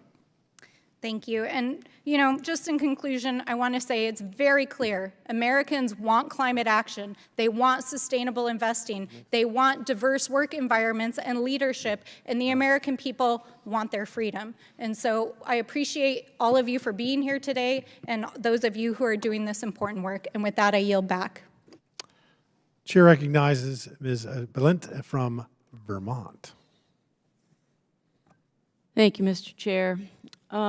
Earlier in the hearing, one of my colleagues went out of her way to say this hearing is not about demonizing ESG, and that, in fact, we're just here really to get to the truth. And so I just wanted to go through some of the language that was used by some of the witnesses earlier. We've got words like infiltrated, weaponized, collusion, cartel-like, conspiracy. What else do we got here? Force compliant, climate cartel, wrecking ball, coercive. Yeah, these are really neutral terms. We even had anti-American and anti-capitalist, driving the woke capitalism. These are not neutral terms. These are not neutral terms. So, like my colleagues have said, this is a colossal waste of time. We've already been here before. We've already established that if we, in fact, believe that we live in a free society and we have the opportunity to make investments, we should have all the information that we need to make those investments. And we should not be interfering with that. So that's already been established. And I just, I stepped out of the hearing to go visit a different hearing for a little while. And I just have a question. I apologize. I don't know exactly how you say your name. Is it Gunasekara? Can you pronounce that? Gunasekara. Thank you. Gunasekara. I was looking at some of the materials you supplied here. And one of the things that you said in your information here that you provided was that the dangers of ESG include promoting gender transitions for children. And I want to know, do you really believe that garbage? It's not about believing, it's a matter of fact. So you believe that investing strategies are actually a secret, it's weaponized to support and promote gender transition for children. I just want to, is essentially that what you're saying? Or do you just use it as another opportunity to beat up on children? So do you believe this? I'm not the one beating up on children. It's the people who are promoting gender transitions in children that are potentially harming them. Well, so let me tell you, if I could, let me tell you where I was, where I stepped out. And this is why I'm bringing it up. I stepped out to sit down with parents of trans kids from states that have come after their kids, and now their kids can't get the level of care that they deserve and need. And they literally said, when you leave this room, could you please, the next time you're in a room with someone bringing up yet again our children and our families as some kind of boogeyman, that you will actually stand up for us. And literally, I didn't think it would take less than a half hour. I left that hearing, here I am. I didn't know I would have such an opportunity. But it feels like every single hearing that I am in, whether it is in oversight, or whether it is in budget, or whether it is in a subcommittee, somehow the witnesses find a way to bring in trans children into whatever conversation we're trying to have here. And all I will say before I finish is, if you are a parent or you know parents that you love, I want you to think really carefully about whether you think those parents are making decisions for their children that are not in their children's best interest. That's what we're talking about here. I don't think it has any place in this hearing on investments to once again be beating up on Americans and their children. I yield back my time. I don't think it has any place in investing. And frankly, the problem is this isn't about a choice. Yeah, This okay. is- I this got is it. Yield back got my it. time. Okay. My time. Chair recognizes Ms. Lee. Oh, thank you. We've heard a lot about how pointless a hearing this is, again, so much so that I would just like to quickly point out that the other side of the aisle that called the hearing didn't even bother to show up. But we're here, so I guess we'll carry on with the hearing so as to not waste your time as much as our time is being wasted here. But we're currently facing a climate crisis, right? That's not an opinion, it is a fact. And we can't just sit around and do nothing, though. Sometimes we do worse than nothing. Propping up the fossil fuel industry with these fabricated anti-ESG policies or whatever acronym we're going to use is actually worse than doing nothing. It's harmful to Americans' health, their quality of life, and retirement funds. Our future is at stake, and instead of holding a hearing on that actual real crisis, we're wasting our time again on this nonsense. We heard in the last hearing how vital it is to look at the big picture for investments and that long-term growth is the ultimate goal. The anti-ESG policies do nothing more than force blinders on investors and prevent them from considering legitimate risk factors. This past February, a Norfolk Southern train derailed just outside of my district in neighboring Ohio, causing hazardous chemicals to be released into the air and the soil and water in East Palestine. The EPA has since issued an order directing Norfolk Southern to pay EPA's response costs and has filed a complaint along with the U.S. Attorney's Office against the company seeking penalties and injunctive relief. Dr. Rajgopal, will any potential imposed penalties by the EPA affect the bottom line of Norfolk Southern? No. Most penalties tend to be fairly small compared to the social loss imposed by the company, unfortunately. So I'd say it's probably a blip on the stock price, if anything, maybe not even a blip. Why is it so important for asset managers to be able to consider factors, however, like climate change and to make investments in clean energy technologies when making decisions? So let's go back to the BlackRock, Vanguard, State Street idea. These are so-called universal owners, meaning they hold the stock for 20, 30 years until the stock gets probably displaced from the index. So if the firm misses a quarter, they're not going to sell the stock. So they have to worry about, factors that might affect the future cash flows in the stock 10, 15, 20 years out. That's why you need to have a conversation about things like climate risk. Thank you. Republicans want us to look the other way, to ignore when a company is poisoning our ecosystem. Banning ESG investing is the opposite of doing responsible investing. And why is that? What is motivating Republicans to create a problem out of nothing? I think we can find the answer right here on our panel of witnesses. The Heritage Foundation, Texas Public Policy Foundation, and Independent Women's Forum all get their funding from the fossil fuel industry. Dr. Rajgopal, Why do you think the fossil fuel industry would fight so hard against ESG factors being considered in investing? Well, changing business models is very hard.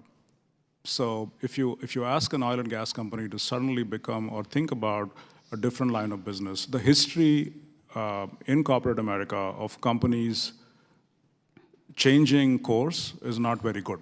Blockbuster had a chance, I think, to buy Netflix twice, still passed on that. And I can go on and on. There's Xerox, there's Kodak, there's so many. So change is hard.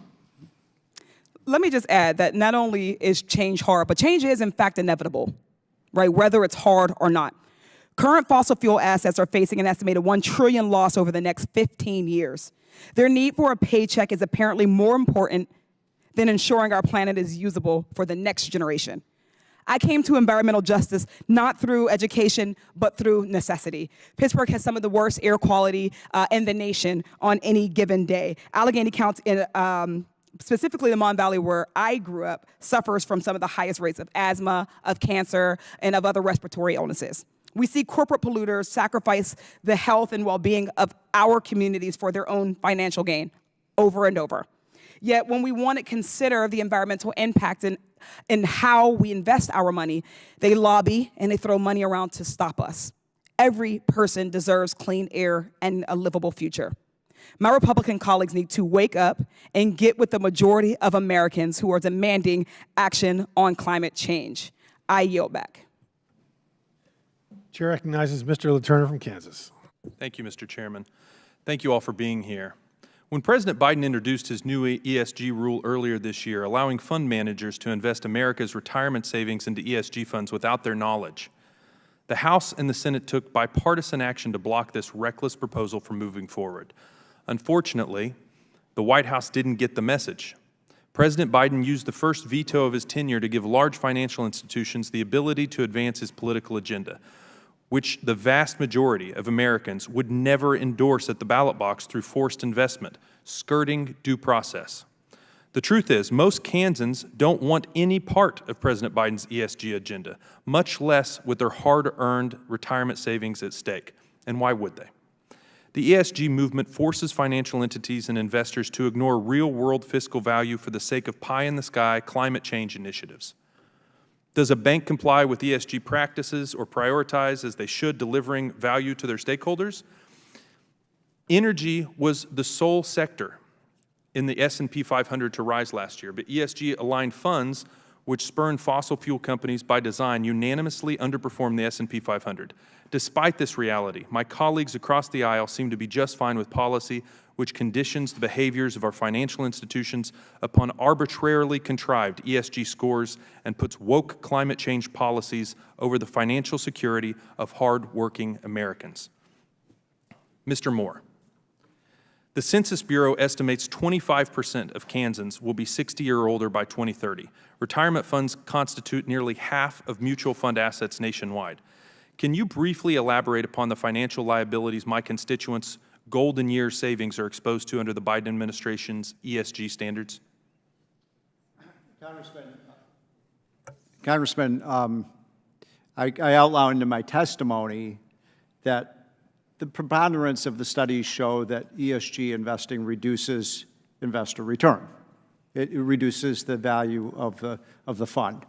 Not hugely, but it does. And so someone who's put a whole lifetime savings, maybe $250,000 or $500,000 in, over their course of their 30 or 40 years of work, you're talking about reducing, perhaps $10,000 or $20,000 the value of their lifetime savings. And that's a real cost to retirees. Now, I think one of the things that's frustrated me a bit about this hearing is that we keep talking past each other. I don't think anybody in this room is against ESG investing. I mean, are you? Are you? We're just saying that you can't force people or have them in ESG funds when they don't even know about it, when it's being done without their knowledge. And that's what a lot of these firms are doing. And that's what the Biden administration requirements are doing. They're basically saying you have to get a lower return on your investment. And that's look, I have a big problem because when I talk to clients, people who are clients with these firms, they say, look, I don't want to save the world. I don't want to save the whales. I just want to have a good retirement income. I worked my whole life. And that's what they deserve. And frankly, these firms do have a fiduciary duty to provide them the highest return possible. I'm going to stick with you. 2 companies control over 90% of all proxy advisory services. Do you harbor any antitrust concerns over their combined market share? I'm sorry, say that. I missed that. That's okay. I'm talking about antitrust concerns over combined market share. When we're talking about Glass Lewis and ISS control over 90% of all proxy advisory services. Yeah, and anyone can comment on that if they'd like. Well, I don't believe in antitrust, but I do believe we need a market solution to this. We need to have another firm out there that presents a more free market review. When we graded the top 50 money management firms, but we also graded the, it was ISS and what's the other one? Glass Lewis. Glass Lewis. They got a D- and an F-. They are recommending to firms that they vote for all of this ESG stuff. So we probably need an alternative because they're not really advising these firms in a way that maximizes shareholder value. To your personal knowledge, are climate change activists using the threat of political action to pressure banks from lending to certain energy and industrial sectors like the fossil fuel industry? Here's the point about this. The U.S. economy cannot operate without fossil fuels. So the idea that we're going to, eliminate fossil fuels over the next 20 or 30 or 40 years is extraordinarily economically dangerous. And I mentioned earlier that, there's a state that's trying to do that. That's California. And California has had brownouts, blackouts. Their energy future looks really, even my friend here in Texas, you have problems because of some of this, these environmental initiatives that are moving away from not just oil and gas, but nuclear power. I mean, that makes no sense. And by the way, the single factor that has reduced carbon emissions the most is not this Inflation Reduction Act. The thing that is, by an order of magnitude, that has reduced carbon emissions has been shale gas. Shale gas is like a wonder fuel. It has dramatically reduced greenhouse gas emissions. Gentleman's time has expired. Thank you. Yield back, Mr. Chair. Chair recognizes Chairman Raskin. Mr. Chairman, thank you very much. And I feel with this last round of statements, we've reached some enlightenment here. Mr. Moore stated that he was not opposed in any way to ESG investing or ESG companies. He invited his fellow panelists to disagree with him, and they appeared to assent to it. He said he's only opposed to affirmatively forcing people to invest in ESG, but of course, that doesn't happen anywhere. The Department of Labor rule, which I think is the target of their attack, does not impose a mandate on anybody, but permits fiduciaries to consider responsible investing factors if such factors are shown to be prudent and consistent with fiduciary principles. So the department's rule just represents a return to neutrality, precisely what the anti-ESG people don't want in the states. They want to try to exclude ESG companies from consideration. Representative McClain said at the beginning that, well, if investors and asset managers are going to be able to consider environmental and social and governance factors, they might, a company could decide to just make its decisions based on abortion. Well, what do you know? This is America, and we've got economic freedom, and you go online and you can find the Catholic investment portfolio, which excludes abortion. You can find the Timothy plan, which excludes abortion. You can find Ave Maria mutual funds. That's the marketplace. So if you think that your asset manager is violating your rights somehow, you obviously have the right to exit. You have the right to have some kind of shareholder proxy election about it. Or you can sue them. You can bring derivative shareholder litigation. Are there examples of any lawsuit where shareholders have said, you pulled the wool over our eyes and you decided to take into account more data about environmental and social governance factors than we want you to consider? Does anybody have any cognizance of any lawsuit like that where someone has won? I mean, so I am with my colleagues who are just baffled that we're having not one, but two hearings, and I hope we're not going to have a third hearing. And then we'll have no Republicans show up at all, because I think they've absolutely abandoned the field here, because they're going up against market freedom, consumer sovereignty, environmentally conscious and socially conscious decision-making that people want, and where the market is taking us. That's where we are right now. Well, in 2022, Morningstar surveyed 500 global asset owners controlling $32 trillion, and they found that 85% of those 500 see ESG factors as material or even essential to prudent financial investment policy. And that makes perfect sense because it's been shown that investments that consider ESG data offer greater long-term resilience and lower risk than investments that don't. I mean, if someone came to you in 2016 or 17 and said, I've got a great pharma investment for you with this great company called Purdue. It's producing 30%, 40%, 70%, 80% returns in the last couple of quarters. Would you want to know that their business model was getting people addicted to drugs? It's not just that it's socially pernicious. Maybe you don't care about that. You say all you care about is the financial bottom line.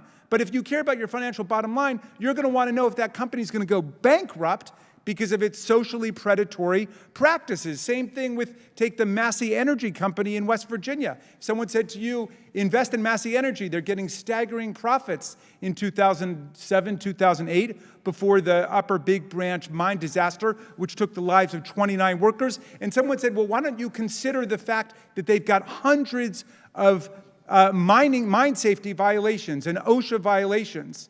And then someone says, well, no, you can't do that. You can't take into account the social factors or the environmental factors. Just look at the bottom line. That would be a ridiculous way to invest. But that's precisely what we're being invited to endorse today. Look only at the money and not include the ESG factors, which are just data. More data for the investment managers to figure out whether it's a good investment or a bad investment. So these ham-fisted efforts of the carbon kings are projected to dramatically raise costs for state and local governments by tens or hundreds of millions of dollars annually. I don't know if I've got the, if you could just take a look at this. A Sunrise Project study estimated the cost for 6 southern states if they pass legislation limiting responsible investing. These bills would pull state funds from investment managers if officials deem their investment strategies are adverse to certain industries, most prominently, of course, fossil fuels and the firearm industry, which are the ones that have gotten this whole anti-ESG crusade going. I ask unanimous consent to submit this analysis to the record, Mr. Chairman. Without objection, so moved. Thank you very much, and I yield back. Thank you. Chair now recognizes Ranking Member Bush for a close. Thank you. And thank you to all the witnesses for being here today, and to the Democrats who showed up 2-1 to this hearing that was called by the Republicans. Thank you so much. And let me also say, it is astounding how often we hear about wokeness from people who have no idea what woke actually means and where it stems from. But let me just say, as Black folks who stood up to say that no more will we allow these injustices to continue to happen on our communities, we spoke up, and I can speak to it because I'm one of those folks that was on the ground for more than 400 days after the killing of Michael Brown when that came about.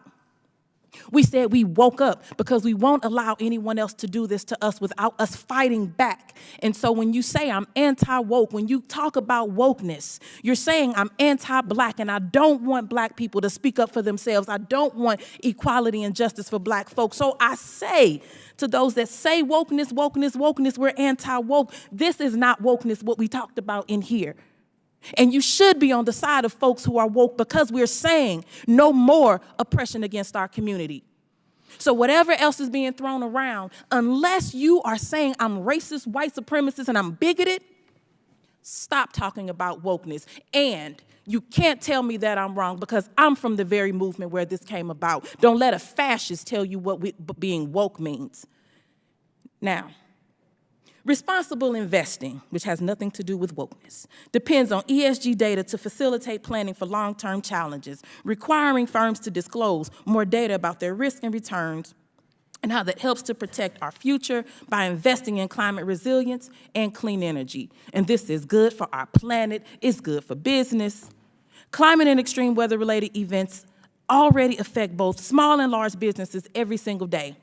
Investors deserve to know which companies are taking appropriate steps to mitigate climate threats to their bottom lines. This is not about wokeness. ESG also helps workers, ensuring that their pensions are not going to companies that will later privatize and degrade jobs. Democrats are working to protect the public's access to data and make responsible investment choices. The Biden-Harris administration Securities and Exchange Commission and Department of Labor's rules allow for more information to be provided to investors. They are not mandates to consider ESG. Republicans' attacks on ESG, they hurt taxpayers by raising costs, like in Texas where anti-ESG bill, that bill cost the public an additional $300 to $500 million in interest in just 8 months. Republicans' anti-ESG crusade, it protects their fossil fuel donors to the detriment of people's retirement security and their freedom to invest. Republicans' political crusade against responsible investing and calling it wokeness, be woke. Don't be anti-Black. It is it's against responsible investing in an attempt to manufacture a culture war that you know nothing about and you're not standing up to fight against, and interfere in free market trends and protect corporate interest. And with that, I will say, don't speak about something that you don't know about. Learn about it from the people who are the ones that are most directly impacted, and change your language. Enough is enough. This is not about being woke. Being woke is the side of history you should be on. Wake up to the fact that other people are burdened differently than you, that other people have issues that you don't even understand, but you should be sensitive to. Wake up to that. And with that, I'll yield back. Chair recognizes Chairwoman McLean. Wow, I'm going to get back to the issue that we're talking about. So thank you, Mr. Chairman. My colleagues on the other side of the aisle are quick to identify as free market capitalism as soon as it benefits their agenda. What we discussed here today isn't a problem of the free market. Anti-competitive ESG practices where banks and money managers are colluding with climate activists force business to adhere to enormous compliance costs. And again, I'm a business owner. I've had to live in this realm. So this isn't a free market. And that's capitalism. That's what we believe in. The free market rewards businesses that account for the interests of their customers and investors. It's simple. In a free market, consumers are free to reward companies they agree with by patronizing their business.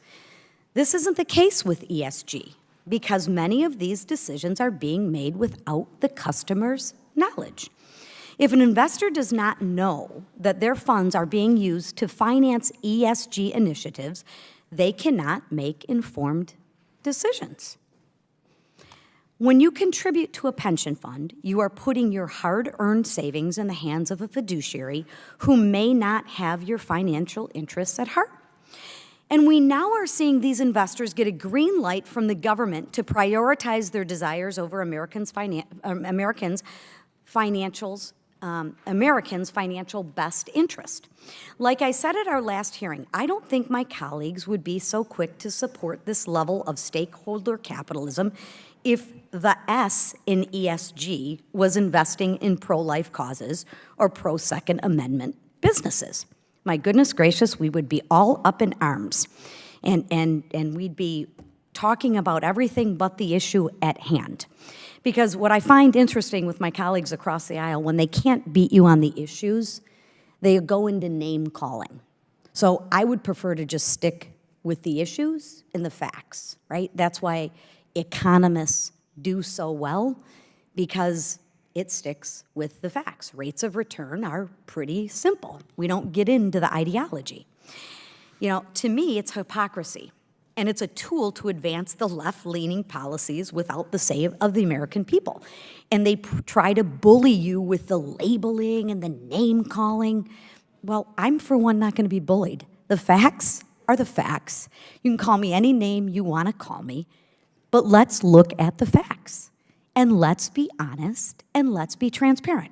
So after all your name-calling is done, that's good. Let's just look at the facts. We've seen today that there's other downstream impacts. It's plain and simple. Workers are facing situations where they may be fired for not complying with their company's prescriptive DEI measures. From what we've heard today, those measures aren't doing much to improve the viewpoint or employee diversity in these companies. Unfortunately, and ultimately, forced ESG compliance is harming American workers and business. And I'm going to say this again, forced, not free market, not free to choose, because when, again, I can't beat you on the issues, I have to go to name calling, I have to go to bullying. All of a sudden, I'm a white supremacist and I'm racist. And no, I'm just talking about the facts, but if you can't beat me on the facts, I guess call me names. So this committee will continue to investigate this matter. And in closing, I want to thank our panelists once again for your testimony and for your commitment to the facts and transparency. And with that, Mr. Chairman, I yield back. Chair recognizes Chairman Raskin for close. Thank you, Mr. Chairman, for that kindness. I think I pretty much said what I had to say, but I want to thank you for having this discussion. I think it's been clarifying that nobody's opposed to ESG investing. Nobody's opposed to those who want to invest only in companies with a pro-life agenda, and we found a bunch of those. That's the free market. And really, we don't need congressional hearings or congressional action to interfere with the free market, because people control their own assets, people control their own investment, and I agree that we need more corporate transparency. I would think our next hearing should be about whether corporations are giving campaign contributions and engaging in campaign expenditures without consulting the shareholders, because I think that's a real problem with transparency. There's a lot more transparency in what we're talking about today than there is with what companies are doing in terms of involvement in politics. But thank you for having this very illuminating and productive hearing, and I yield back to you. Thank you, Mr. Chair. So, several things we heard, adjectives and pejoratives, very incendiary, unfortunately. Gaslighting, MAGA extremists, or MAGA insurrectionist Republicans, big corporate profits at all cost, anti-black, fascist, etc. I can tell you what I am, personally. I'm anti-socialist, I'm anti-Marxist, I'm anti-communist, I'm pro-merit, pro-opportunity, pro-liberty, pro-American. And I'll never apologize for that, because the most important diversity we have is the diversity of thought. I don't care what you are, I care who you are. And it's about opportunity in this country. And yes, we have in our time fallen very short, obviously, in our history, but we're getting so much better. And the things that some of these folks that use these pejoratives, they're worried about are, fortunately, incredibly diminishing phenomena every single day. So what we're talking about here is using ESG. We don't want it to violate federal law. We don't want to put it before maximizing returns. And that's just not about profits. It's also about prospectus. That's written into the law. And we don't want to restrict investments. If you want to invest in mermaid freedom, knock yourself out. You want to invest in carbon-free cookie monsters, knock yourself out. You want to invest in a unicorn ranch, knock yourself out. It's just about putting and not disclosing to the investor the criteria that you're using that violates federal law. Are we a country that is a rule of law nation, or are we going to let rules become more powerful than the law? Because if we are, the 535 of us should just damn well resign right now, hire a bunch of federal bureaucrats, and let them run the government. That's what we're really talking about, in theory. Because even if there is a rule that is made that I agree with, I do not want it to trump law. Because then we're going to be in anarchy and chaos, and we're going to lose the greatness that we've had as a country. It's very important to recognize. So, and then one of my other colleagues said about we want to ban books. We're probably talking about banning books. I'm about banning books in elementary schools that have explicit pornographic material, and that's about it. I don't ever want to see Catcher in the Rye banned again. So, and then we talk about this country. Is it a great country or is it not? And are there opportunities out there? Well, you know, for people of color and women, well, in this country, if you break us down demographically in the 5 major categories, it's not going to include everybody, but the #1 most successful ethnic group in this country are Asian Indians, economically. Second is Asian Pacific Rim, and then white, then Hispanic, and then black. So if there is white privilege, it's extraordinarily not used well. And then if you look at those 5 same categories with education levels, it matches perfectly. On average, the most educated Americans ethnically are Asian Indian, and they're the most successful economically. What a shock. And who's second? Asian Pacific Rim. What a shock. Third white, third Hispanic, fifth black. It's exactly overlays, which indicates a meritocracy. So what we've heard here today should concern all Americans, regardless of your political affiliation or what you believe in. Your hard-earned money is used to fund projects and global initiatives that were never meant to provide a return on your investment. The ESG is a sham, and it's being forced on people. We all know it, and we're seeing the damaging effects playing out right here before our very eyes. It is pretty much not really up for debate that the ESG funds underperform over time. And this committee is leading the charge here in Congress to pull back the curtain on what is happening behind the scenes that a massive financial institutions never wanted you to know about. And worse, what is the government, what does this government and this administration not want you to know? I don't want the politicization of the FBI and by extension justice. I don't want the politicization of our military. I don't want a Republican general and a Democrat general. And more specifically, I don't want our money being politicized. And to point of fact, specifically your financial investing. And, and that's the scariest part. We need to ask these questions. What if we continue down this path, letting leftist activists, asset managers, use their clients' funds to pursue a political agenda and decide what's in the best interests of the business without having any practical understanding of what it takes to run that business?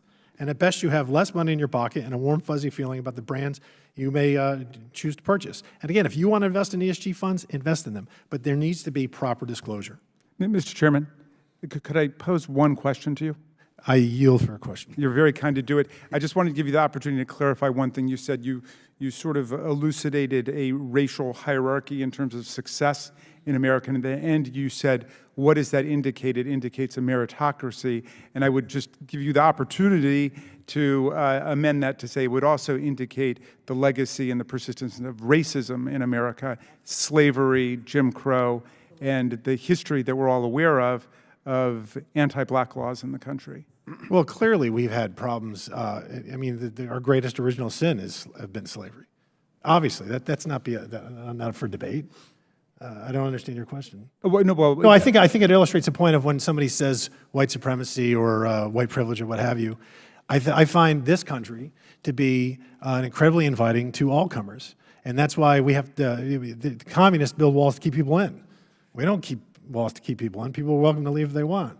People from all over the world and every continent would love to come here because of the opportunity that is here now. I'm not talking about America in 1865 or 1965. I'm talking about America in 2023. And racism is, fortunately, a diminishing phenomenon. I know we'll always disagree on that, but this is my time.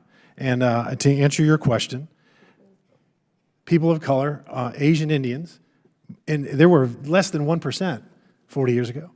And they're the most successful ethnic group, which is remarkable because if racism truly exists to the extent that a lot of people argue, they wouldn't be. They would be 4th, 5th, 6th, but yet they're first. Why? Education is so important. And I think that's far more just an emphasis. And the real root to this cause, and we can have discussions and more hearings on these things, is if you have to have whole families, fathers in the home. If I didn't have a father in my home, my father passed away a year ago, I would not be in Congress right now, for sure. Because when you're a 14 or 15-year-old, you're just not afraid of your mom, and it's hard to raise kids, as we all know, raising kids. And that's why it's easier when you have the two-parent home. And that's the symptom. We want to really treat these things. We need to talk about, it's not white people hating on black folks. It's not that at all. You have to focus on the opportunities that this country provides you. And not be, and again, it's about diversity of thought. I sat here the entire hearing, listening to things I disagreed with, patiently, quietly, respectfully, because I'm not going to learn from people that agree with me. I'm going to learn from people that may disagree with me. But as you just saw, somebody just wanted to walk out, but that's for it.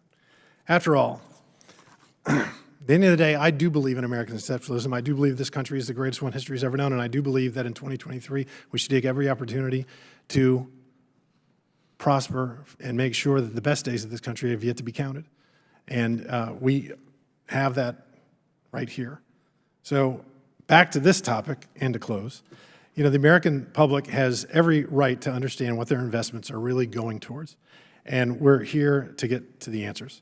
Without objection, the members will have 5 legislative days to submit material and submit additional written questions for the witnesses, which will be forwarded to witnesses for their response. If there's no further business without objection, the subcommittee stands adjourned.